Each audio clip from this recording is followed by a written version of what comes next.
Hi, Bobcats. Let's take a look at solids and crystal structures. Our objectives are to figure out the contribution to the unit cell of corner, edge, face, and body atoms.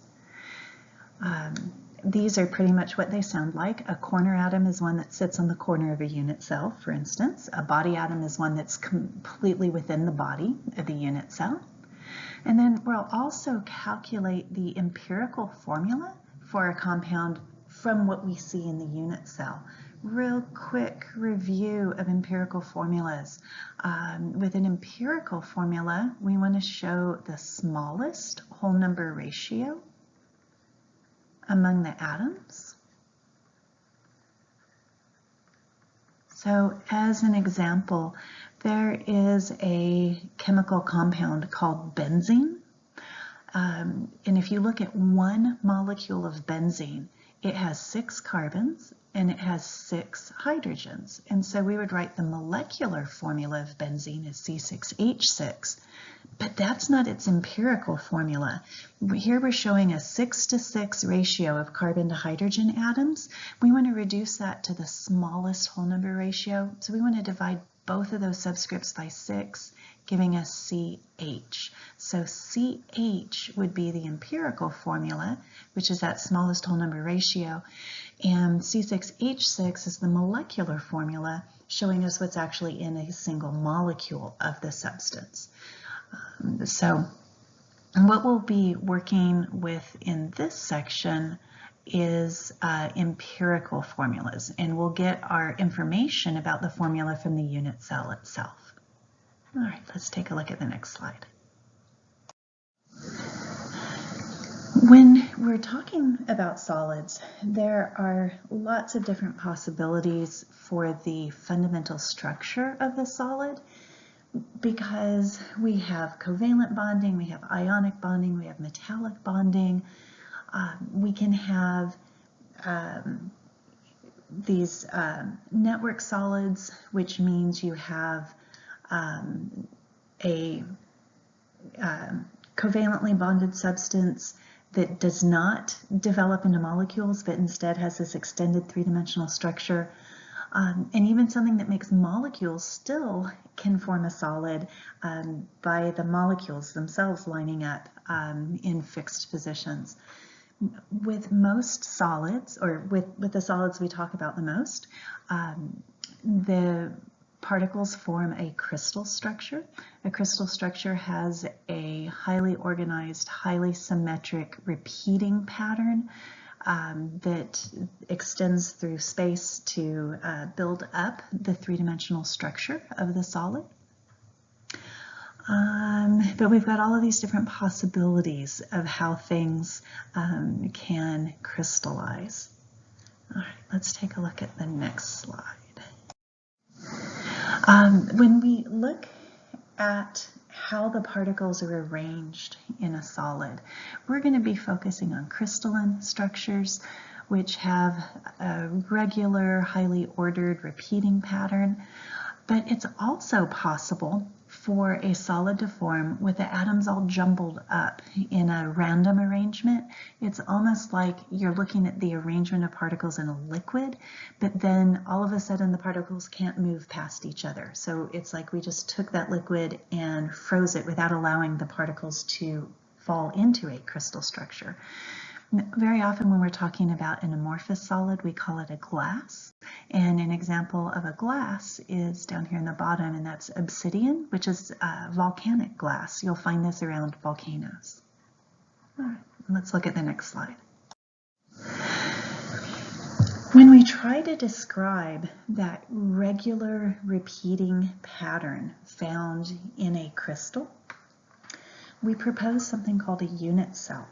A unit cell is a simple block that we can repeat to build up the entire crystal. On this slide, we're looking at two-dimensional unit cells. We're looking, instead of filling up three-dimensional space, we just want to fill a flat planar surface. And there's several things that we can use to fill up a surface like this. The one that's probably the easiest to visualize is a square lattice up here in the top right. You just imagine a set of squares, and then you can just move a square over a position or up a position, and you just keep repeating that, and you fill up the entire space. There's a limited number of shapes that we can use to tile and fill up space: a hexagon, squares, rectangles, or then squares or rectangles pushed over in an oblique angle. If you were to try to fill up space with circles, there will be gaps between the circles, so you can't entirely fill up space. So we can't use a circle as a unit cell.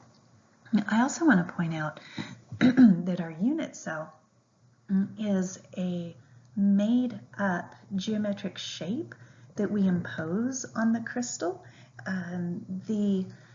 With this square lattice, for instance, we are showing the unit cell of the square would be what I'm outlining in red here. And although I did a terrible job of outlining, the atoms don't necessarily coincide with the corners of our unit cell. In fact, in this one, we're putting the atoms at the center of the unit cell.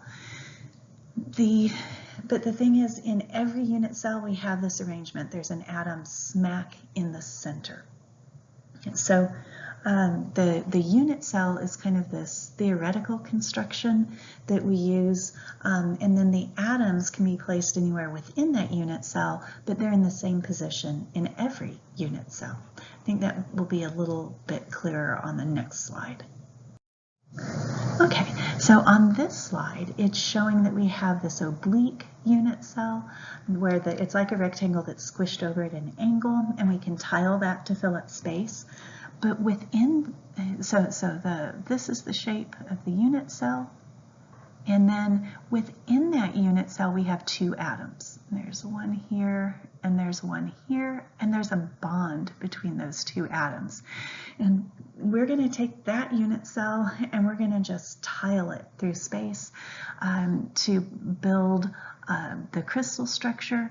And then in addition to that, that one bond that I drew, you can see that in this final version that there are other bonds between atoms that go across unit cells. But for instance, when you see this bond up here crossing out of the unit cell, every unit cell has that particular bond as well. So really, I guess a more complete version of our unit cell would show a bond there and a bond there. I got my atoms too close to the edges, so I can't, don't have room to stick my bonds in there. There's a bond here and a bond here as well. All right, so the unit cell is that oblique rectangular thing, and then we have two atoms within each unit cell. All right, next slide.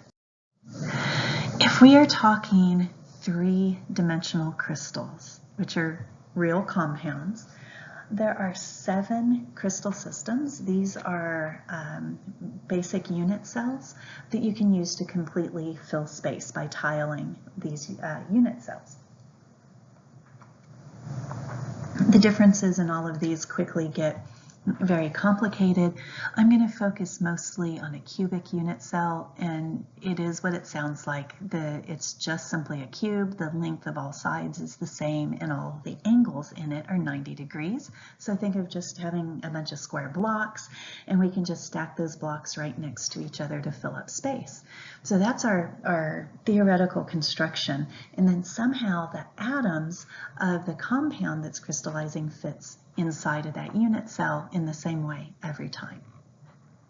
All right, next slide. So just to kind of illustrate building the lattice, in case you don't have a whole bunch of blocks sitting in front of you to play with at the moment, if we start with a single unit cell right there, we can just put other unit cells adjacent to it.